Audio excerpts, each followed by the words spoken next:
Chapter 8. And the Lord said unto Joshua, Fear not, neither be thou dismayed. Take all the people of war with thee, and arise, go up to Ai. See, I have given into thy hand the king of Ai, and his people, and his city, and his land. And thou shalt do to Ai and her king as thou didst unto Jericho and her king.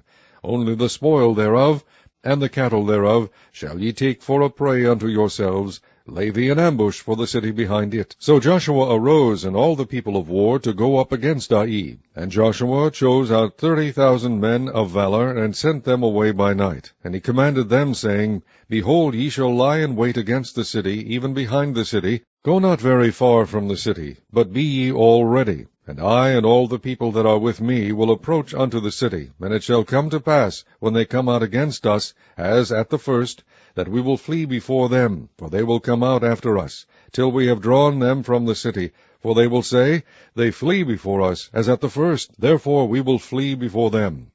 Then ye shall rise up from the ambush, and seize upon the city, for the Lord your God will deliver it into your hand. And it shall be, when ye have taken the city, that ye shall set the city on fire. According to the commandment of the Lord shall ye do. See, I have commanded you.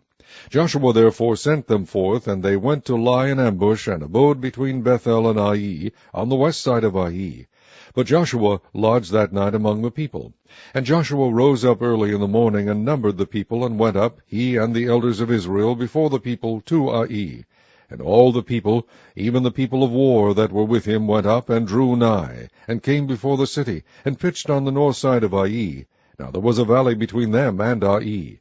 And he took about 5,000 men, and set them to lie in ambush between Bethel and Ai, on the west side of the city. And when they had set the people, even all the host that was on the north of the city, and their liers in wait on the west of the city, Joshua went that night into the midst of the valley. And it came to pass, when the king of Ai saw it, that they hasted and rose up early, and the men of the city went out against Israel to battle, he and all his people, at a time appointed, before the plain.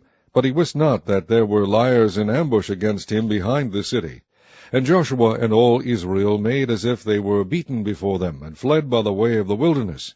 And all the people that were in Ai were called together to pursue after them. And they pursued after Joshua, and were drawn away from the city. And there was not a man left in Ai or Bethel that went not out after Israel. And they left the city open, and pursued after Israel.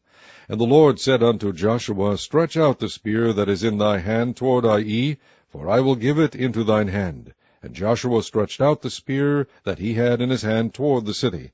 And the ambush arose quickly out of their place, and they ran as soon as he had stretched out his hand. And they entered into the city, and took it, and hasted, and set the city on fire. And when the men of Ai looked behind them, they saw, and behold, the smoke of the city ascended up to heaven, and they had no power to flee this way or that way. And the people that fled to the wilderness turned back upon the pursuers.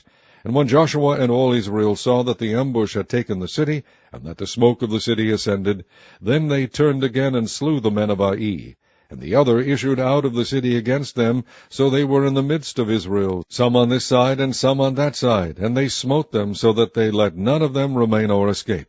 And the king of Ai they took alive, and brought him to Joshua. And it came to pass, when Israel had made an end of slaying all the inhabitants of Ai in the field, in the wilderness wherein they chased them, and when they were all fallen on the edge of the sword, until they were consumed, that all the Israelites returned unto Ai, and smote it with the edge of the sword. And so it was, that all that fell that day, both of men and women, were 12,000, even all the men of Ai. For Joshua drew not his hand back wherewith he stretched out the spear, until he had utterly destroyed all the inhabitants of Ai. Only the cattle and the spoil of that city Israel took for a prey unto themselves, according unto the word of the Lord which he commanded Joshua. And Joshua burnt Ai, and made it an heap forever, even a desolation unto this day. And the king of Ai he hanged on a tree until eventide, and as soon as the sun was down, Joshua commanded that they should take his carcass down from the tree, and cast it at the entering of the gate of the city, and raise thereon a great heap of stones that remaineth unto this day. Then Joshua built an altar unto the Lord God of Israel in Mount Ebal, as Moses the servant of the Lord commanded the children of Israel, as it is written in the book of the law of Moses, an altar of whole stones, over which no man hath lift up any iron. And they offered thereon burnt offerings unto the Lord, and sacrificed peace offerings. And he wrote there upon the stones a copy of the law of Moses, which he wrote in the presence of the children of Israel. And all Israel, and their elders and officers, and their judges, stood on this side the ark, and on that side before the priests the Levites, which bear the ark of the covenant of the Lord, as well the stranger, as he that was born among them, half of them over against Mount Gerizim, and half of them over against Mount Ebal, as Moses the servant of the Lord had commanded before, that they should bless the people of Israel. And afterward he read all the words of the law, the blessings and cursings, according to all that is written in the book of the law. There was not a word of all that Moses commanded which Joshua read not before all the congregation of Israel, with the women and the little ones and the strangers that were conversant among them.